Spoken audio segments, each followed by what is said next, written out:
pessoas verão a salvação de Deus. A palavra salvação, na língua do Novo Testamento, em que foi escrito primeiro os Evangelhos e todos os outros livros do Novo Testamento, que é o grego antigo, a palavra salvação significa desatar, soltar, libertar. É uma palavra toda rica de sentidos. Não é só salvação espiritual, também é salvação até material. Alguém está preso, você liberta da prisão, você salva. Então, é uma palavra muito forte, cheia de significados. No Evangelho de São Lucas, a palavra salvação é um dos títulos dados a Jesus. É quase um nome próprio. O Simeão, por exemplo, quando Nossa Senhora vai apresentar com São José o menino Jesus no templo, Simeão toma o menino nos braços. Em determinado momento ele diz: agora, Senhor, deixa o teu servo ir em paz, porque meus olhos viram a salvação. É o nome de Jesus, a salvação.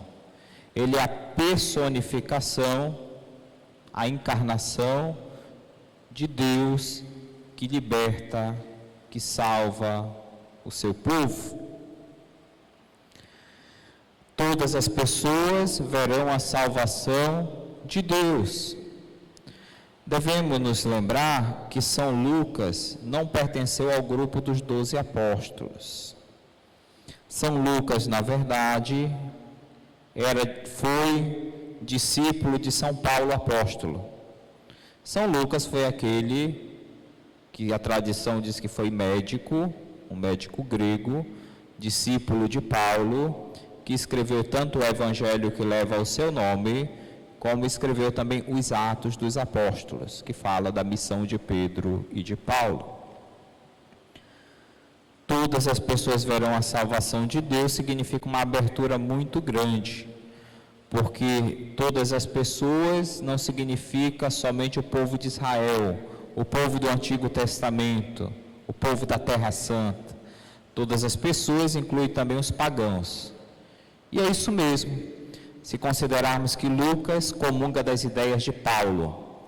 Paulo é o apóstolo que, com sua equipe missionária, com Barnabé, Lucas e outros, sai da Terra Santa e vai para o mundo pagão em 3 ou 4 viagens, evangelizando de cidade em cidade pagã do Império Romano, da Grécia, da Ásia Menor, e fundando comunidades. Tanto é que muitas das cartas que Paulo, ou melhor, todas as cartas de Paulo, levam o nome de cidades que não são cidades de Jerusalém ou da Terra Santa, são cidades pagãs, que muitos não conheceram o Antigo Testamento, não praticavam.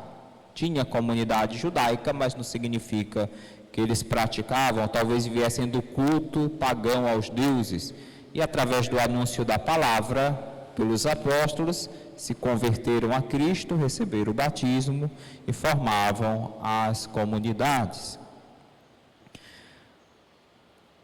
Com Paulo e Lucas, o Evangelho, então, que salva é para todos os povos. Nós encontramos no início desse Evangelho o marco histórico. Lucas faz questão, por 2 vezes no Evangelho, de colocar dados da história. O imperador era Tibério César, governador da Judéia Pôncio Pilatos, administrador da Galileia Herodes, e o irmão de Herodes, Filipe, administrava 4 regiões: a Itureia, Traconite, Lisânias e Abilene, ao passo que Herodes só administrava a Galileia. Anás e Caifás eram sumos sacerdotes do templo de Jerusalém. São dados da história. Porque Lucas coloca os dados da história para dizer que Jesus não é um mito, Jesus não é uma lenda, não é uma historinha, né?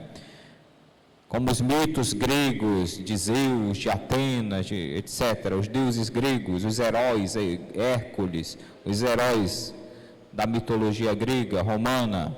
Não, Jesus não é uma lenda, uma historinha bonita inventada por algum escritor, um grupo de escritores. Jesus é real, ele existiu de fato na história da humanidade. E justamente Lucas coloca a situação histórica do tempo de João Batista e de Jesus. A palavra de Deus foi dirigida a João, filho de Zacarias, no deserto. Em João Batista, nós encontramos a culminância, o ponto de chegada de toda a tradição profética, porque João é o último profeta do Antigo Testamento, aquele que tem o espírito do grande profeta Elias, que deveria vir. E ao mesmo tempo, em João, nós temos a culminância de toda a tradição sacerdotal do templo de Jerusalém. Porque, se você lembra bem, Zacarias era sacerdote do templo. Quando ele recebeu o anúncio do anjo, ele estava oferecendo o sacrifício do perfume no templo. Então, em João Batista, nós encontramos toda a espera e preparação do sacerdócio antigo e dos profetas antigos que apontam o Messias, o Cordeiro de Deus. João é a voz, diz a profecia de Isaías, a voz que grita no deserto para preparar os caminhos do Senhor. Mas Jesus, o Messias, é a palavra. A voz, se existir sem a palavra, não comunica nada, é só um barulho, é só um ruído, que ninguém entende. Para a voz cumprir a sua missão, ela precisa levar a palavra. A palavra era Deus, a palavra se fez carne e habitou entre nós e nós vimos sua glória. São João capítulo 1. João Batista só encontra o seu sentido de ser a voz que prepara o caminho do Senhor, por causa do Senhor, que é a palavra que faz essa voz ser entendida e servir a seu propósito. Deus vem para salvar. João Batista, como do Antigo Testamento, prepara essa vinda. Nós encontramos a profecia de Baruque do Antigo Testamento, no momento do exílio da Babilônia. Deus dirige a palavra a seu povo através do seu profeta para animar o seu povo. Jerusalém, você será povo de Jerusalém, você será revestido da justiça e da glória e da luz de Deus. Deus vos glorificará. Vós voltareis do exílio caminhando para a casa do Senhor. O que significa isso? Essa profecia não é só a questão da volta do exílio, mas a glória de Jerusalém, a glória de Israel, é o próprio Messias que chega, que se aproxima. É Jesus a glória do povo de Deus. Essa glória do povo de Deus vai ser transmitida para o novo povo de Deus, que é a comunidade dos discípulos de Cristo. Os que acreditaram em Cristo, receberam a fé e a salvação pelo batismo. Nós encontramos então Paulo que se dirige a uma comunidade do Novo Testamento, inclusive uma comunidade no território pagão de Filipos. Carta aos Filipenses.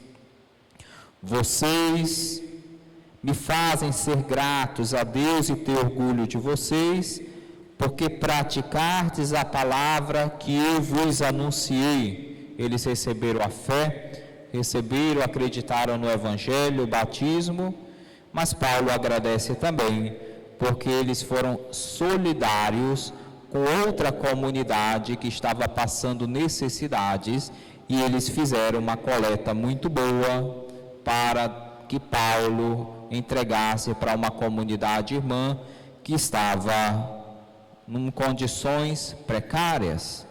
Já na época de Paulo, as comunidades se ajudam, seja no sentido da pobreza, por exemplo, quando uma grande seca atingiu as comunidades de Jerusalém e as comunidades pagãs fizeram a coleta para ajudar os irmãos que passavam fome, seja em outros motivos.